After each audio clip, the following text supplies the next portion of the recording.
السلام علیکم ورحمۃ اللہ وبرکاتہ۔ بہت سے لوگوں کو میں نے دیکھا ہے، سنا ہے، کہتے ہیں کہ ہماری دعائیں قبول نہیں ہوتی۔ حدیث مبارکہ میں کہ رسول اللہ صلی اللہ علیہ وآلہ وسلم نے فرمایا، جب کوئی شخص کسی دوسرے کے لیے دعا مانگتا ہے تو وہ دعا پہلے اس کے حق میں قبول ہوتی ہے۔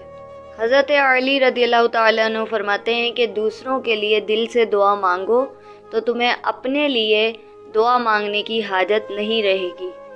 تو اس کی وجہ یہ ہے کہ جب آپ کسی دوسرے کے لیے دعا مانگتے ہیں تو وہی دعا فرشتے آپ کے لیے مانگتے ہیں، اور جب آپ آمین کہتے ہیں فرشتے آپ کی دعا مانگی ہوئی پر آمین کہتے ہیں۔ تو آپ کی دعا مانگنے سے، آپ کی دعا قبول ہونے سے پہلے ہی فرشتوں کی دعا اللہ تعالیٰ قبول کر چکا ہوتا ہے، جو کہ آپ کے حق میں مانگی گئی ہوتی ہے۔ جب آپ کسی دوسرے کے لیے دعا مانگتے ہیں تو فرشتے وہ دعا آپ کے حق میں مانگتے ہیں۔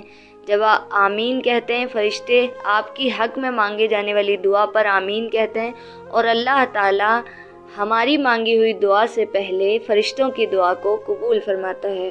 اس طرح وہ دعا پہلے آپ کے حق میں قبول ہوتی ہے اور پھر کسی دوسرے کے حق میں قبول ہوتی ہے، اور اسی طرح آپ کو اپنے لیے دعا مانگنے کی حاجت نہیں رہتی۔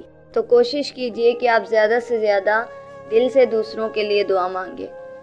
آج میں آپ کو وہ آزمایا ہوا وظیفہ بتانے جا رہی ہوں جو میں نے دوسروں کو بتایا بھی، انہوں نے کیا بھی، اور معلوم ہوا کہ اللہ تعالیٰ نے ان کی دعائیں قبول فرمائی۔